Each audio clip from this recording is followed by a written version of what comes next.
Everything up until now was build up to this.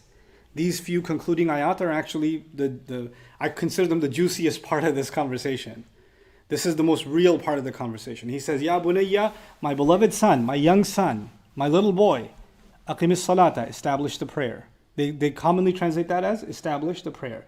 Let me tell you something about iqama. Iqama in Arabic comes from the word qiyam, and qiyam means to stand. And when you put it as iqama, this is from the if'al family, what that does is it's to make something else stand. Right? So if somebody was building a tower, they made the bricks stand on top of each other and they built a tower. Right? So they did iqama of a building. That's the iqama of a building, to make it erect, to make it stand. Iqamatu salah, you can think of it, because we use these words, establish the prayer, establish the prayer. What in the world does establish the prayer mean? One of the ways you can think about that is preserve the prayer. Make sure it stays standing. When you do iqamah of something, it's as if you put in a pillar or you put a pole or a pillar in the ground, and you make sure you keep checking on it that it doesn't what? It doesn't lean. Right? You keep maintaining it. And so you maintaining the prayer and preserving the prayer. That's actually within the meaning of iqamat as-salah. So Allah didn't just say pray. And the father is not telling his son, pray. He's saying preserve the prayer, maintain the prayer. You know what that means? That means the prayer is something that can get damaged very easily. Because when something is delicate and it can get damaged easily, then it needs to be maintained and it needs to be preserved. Like a delicate plant, you have to make sure, some plants, they can't stand on their own. So you have to put a stick in the ground and they trellis and it wraps around the stick. And you have to keep checking on it. Because if the winds were too high or the sun was too harsh, the plant might burn out, right? So this tarbiyah of the plant, this making sure that it grows, making sure that it's preserved and taken care of, that's the kind of thing you have to do with prayer. Now, there are some things we have in our life that don't require that kind of care, right? So if you have a car, for example, you don't have to change its oil for a while and it's running and doesn't matter, right? And sometimes people don't take care of it for a long time until they find out that it's falling apart, right? There are other things you have to check on them constantly, and if you don't, it's not gonna last. Like ice, for example. If you needed ice for something, you have a limited amount of time. And if it's starting to melt, you have to put it back in the freezer again. Because if you don't maintain the temperature, it's gonna melt away, right? By using the word aqim, what Allah is teaching us and what the father is teaching his son is, it's not just enough that you pray. Because you could have like a busted, broken down building called prayer, and you just kind of got it over with. And that was your prayer. And your parents can come and say, did you pray? Yeah, I'll pray. Yeah. You pray Maghrib? Yep.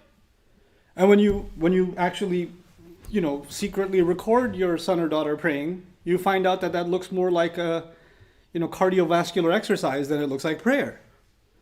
Because the ruku' was done in light speed. And the sajda looked more like a bird pecking the ground than a sajda. Why? Because the prayer was just something you get it over with. You just get it over with. The prayer, the father's giving the son advice, is something you have to go out of your way to preserve. And if you don't preserve it, it's going to fall apart. And it's going to be like, here's the analogy, it's going to be like a tree that looks like a tree, but it's just a hollow bark. There's nothing inside. A tree that's a full tree, a car could run into it. The tree's not going to tip over. The car is going to be destroyed, right? But if a tree's hollow on the inside and a car smashes into it, what's going to fall apart? The tree's going to fall apart because there's nothing inside. It looked like a tree, but it wasn't one. Well, what the prayer does is it actually fills you on the inside. It strengthens you and me on the inside, but it won't do that if we don't maintain it. If we don't maintain it. So that's going to be a conversation by itself. How do you maintain the prayer? And for some people, it's one thing that you're not healthy to begin with, right? And then somebody says, maintain your health.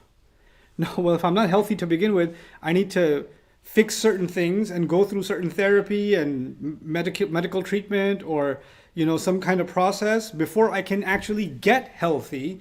then once I get healthy, I have to maintain it, right? So you can't just say, maintain your health. Well, I'm not healthy to begin with. I gotta get to a healthy place.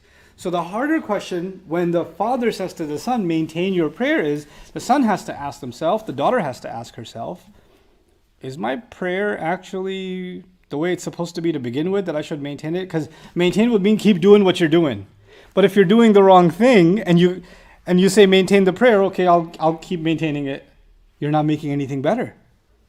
You're not making anything better. So first, what needs to be identified is the prayer the way is it supposed to be or not? The word salah actually comes from sila in Arabic, which is what we call the prayer, right? But there's another word for prayer too, dua. Dua is also a word for prayer, okay? And actually, ibadah can also be considered prayer. But Allah specifically uses the term salah. And salah comes from sila, and sila or wasl actually mean connection. Connection. The prayer isn't just words you say, isn't just movements that you make, it's not just specific direction that you follow, it's not step-by-step process. All of that stuff you learned. Either you learned it from your parents, or your parents hired somebody to teach you, or you went to a Sunday school or an Islamic school. You learned that stuff. Fine. That's the form of the prayer. But all of that, the purpose of all of that was one thing, to establish and to preserve the connection to Allah in the prayer.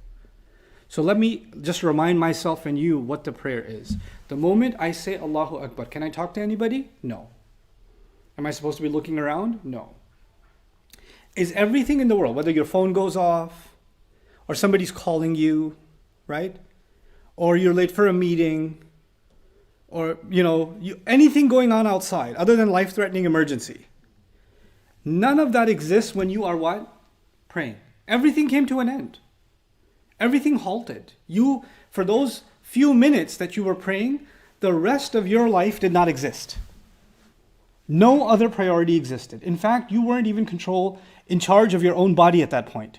You can't just walk the way you want to walk. You can't just put your feet where you want to put your feet. You can't just put your hands where you want to put your hands. You can't move your mouth the way you want to move your mouth.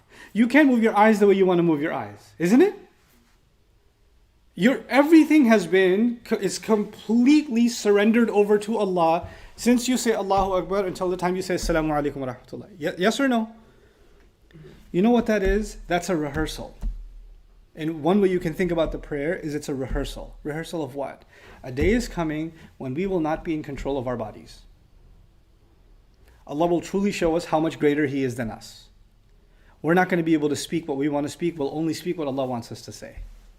We're not going to be able to move the way we want to move. Allah will have control over our limbs, and the remote control that's living inside this cranium right now is going to be disabled. And our body will function in a way that we never imagined before. It's doing things that we didn't want it to do. It's testifying, it's speaking the way we never wanted it to speak. The prayer is a reminder of how we're going to all end up surrendering ourselves in front of Allah on Judgment Day. Now think about that. On Judgment Day, it didn't matter what clothes you used to own. It didn't matter what car you had. It didn't matter where you lived. It didn't matter how much money you had. All the arguments you had, all the people you liked, all the people you hated, all of that disappeared. It's just you and Allah. That's it. It's just you and Allah. And you're just standing in front of Allah, isn't it? By the way, it's called Yawmul Qiyamah, the day of long standing. And what is the longest part of our prayer? Qiyam. Qiyam. There's a reason for that. We start the prayer by reminding ourselves, standing in front, because when somebody's standing in prayer, they're standing in front of Allah, right? They have to connect themselves to Judgment Day. And they have to connect themselves to Allah as if I am in front of Allah and Judgment Day has already started for me. It's a recap. It's a small preview of what's going to happen on Judgment Day. And on Judgment Day, I want to be able to say the things that will benefit because I won't have control over my tongue. I want to be able to say the right things. And the best things I can say are the truth. And Allah tells us His words Himself to say when we stand in front of Allah. That is not something you can just automatically get if you say Allahu Akbar, Subhanakallah wa bihamdika wa tabarak ismuka, and you quickly run through that, and then Alhamdulillahi Rabbil Alamin Ar-Rahman Ar-Rahim Maliki Yawmid Din. If you do that, you can finish the prayer. And in terms of fiqh, you prayed, but I didn't connect to Allah that way at all. I didn't connect with Allah. I didn't remind myself what this prayer is for. Maintain your connection to Allah through the prayer. Is aqim as-salah. Allah is now telling us, people say things like, and you might say things to yourself like, I want to feel closer to Allah. I want to feel spiritually connected to Allah. Allah has given us the best program to connect to Him. That's the prayer. When the prayer is not doing what it's supposed to do, then you're trying to find some other alternative way to feel spiritual. Because you're not giving the actual connection its due, right? If you're not eating the actual healthy food, then you're going to feel better eating junk food and say, at least I'm getting some nutrition. Yeah, you'll get, even junk food has nutrition, but it's not what you needed. It's not what was going to truly nourish you. You'll still feel good about it for a few seconds. You get something out of it. The same way, the first advice he gives to his son is maintain, preserve the actual prayer, the actual connection to Allah. That's what salah is for. That's the goal of salah. So actually taking the time, when somebody says, I want to learn about Islam, right? I want to learn more about my religion. I would argue, you can learn about your religion and you can learn 100 different sciences in Islam. But if your goal in learning Islam is to connect closer to Allah, everybody would say that. Anybody who's a Muslim would say that, I want to be closer to Allah. Then your first priority should be the prayer itself. What do I know about the prayer? And I'm not just talking about the form of the prayer. How do you make wudu? Where do you stand? You know the technicalities of the prayer. How do I use the prayer to connect to Allah? That's actually the conversation you have to have with yourself. Learn that stuff. Remind yourself of that stuff. And even if you learned it, took a course on it, read material on it, guess what? It still needs maintenance. You could be a scholar and know all the Arabic of the prayer and have studied everything, and you can write an article about every component of the prayer, and you're still not connected to Allah in the prayer, because that's all up here. But when you say Allahu Akbar, this needs to be connected. This needs to let go of every other preoccupation. And this needs to be overwhelmed and occupied with Allah. That's what needs to happen in the prayer. He gives his son advice. Listen, I know your feelings are going to go in every different direction. There's going to be all kinds of things you're going to be hit with. There's going to be, as you get older, you're going to start thinking a lot about how you look. You're going to think about your hair a lot. You're going to think about whether your mustache is too big or too small, or should you shave or should you not shave. You're going to think about which t-shirt looks good with which jeans. Should I get those shoes or these shoes? You're going to think about that stuff. You're going to think about the opposite gender. Those thoughts are going to come to you. You're going to think about your friends. You're going to think about who your friends are and who your friends are not. You're going to think about entertaining yourself. Your mind is going to be spinning with thoughts all the time. You'll be connected to people, to devices, to things, to your own feelings. You'll be connected, and it'll become so easy for you to be disconnected from Allah because you're so busy connecting with everything else. And so he tells his son, this is something that doesn't automatically happen. The more you connect to those other things, the easier it becomes to disconnect from Allah. Aqim as-salah. Maintain your connection to Allah through the prayer. Preserve that connection, protect that. And why is he telling him that? He's telling him that because he didn't say, son, let me preserve the prayer for you. You better pray. Because the father could just say, pray, right? You better finish your maghrib. The father realizes something. My little boy is not going to be a little boy for that long. He's going to be a young man. And when he's a young man and when she's a young woman, I will have no say in their choices, even if they pretend that they have a say. I become my own person. I have my own thoughts. I have my own feelings. I have my own world that I live in inside my head. And he says, listen, I won't be able to preserve it for you. I can teach you what to do, but if you don't maintain it and you don't preserve it, nobody else can help you. Nobody else can help you. Now that, if I can give you that, if I can make you feel that you will connect to Allah in the prayer, then you will have certain superpowers. You will have an ability that other people just do not have. You will have a gift and a strength that other people do not possess. And so next khutbah, I'm going to talk to you about that strength, but I'll give you just one small tidbit of it, one piece of it. When you're standing in front of Allah on Judgment Day, are you going to be afraid of anyone else? No. You're only going to be afraid of Allah. When you're standing in front of Allah on Judgment Day, are you going to be thinking about anybody else's actions? Anybody else's, what they think of you, or what they don't think of you, and whether they like you, or whether they don't like you, or whether you're popular, or whether you're not popular, or whether you're loved, or whether you're hated? Will any of that matter to you on Judgment Day? No. All of that will disappear. The only thing that will matter is Allah happy, is Allah not happy? Yes or no? That's the only thing that's going to matter. When you truly stand in front of Allah in Dhuhr, in Asr, in Maghrib, in Isha, you will live not caring about what anybody else thinks or expects, except who? Except Allah. And then when you come out of that, then your friends expect you to be a certain way. Your culture expects you to be a certain way. Your family expects you to be a certain way. Your society expects you to be a certain way. Your inner feelings expect you to be a certain way. And you learn to put all of them in their place and say, wait, I know all of you have your demands, and even your body has its own demands, but you will say, no, wait, I want to meet Allah's expectations first. And if I meet Allah's expectations, and that means I disappoint some of you, I'm okay with that. Because I got to stand in front of Allah. And I don't even have to wait till Judgment Day to stand in front of Allah. I have to have a meeting with Allah in about 2 hours at Asr. I got to stand in front of Him again. How am I going to face Him if I listen to you and not listen to Allah? You see what that does? It empowers you to not be afraid of people anymore. It empowers you to not be concerned about anybody. You can care about people, but so long as you're not violating what Allah wants. It makes you stronger. It makes a person truly, truly strong to stand by what's right. And you don't say, man, how am I going to answer Allah on Judgment Day? You start thinking, how am I going to answer Allah at Maghrib? How am I going to answer Him? I have to stand in front of Him, don't I? I'm going to stand in front of Him and I'm going to promise Him something. We worship only you. Oh yeah?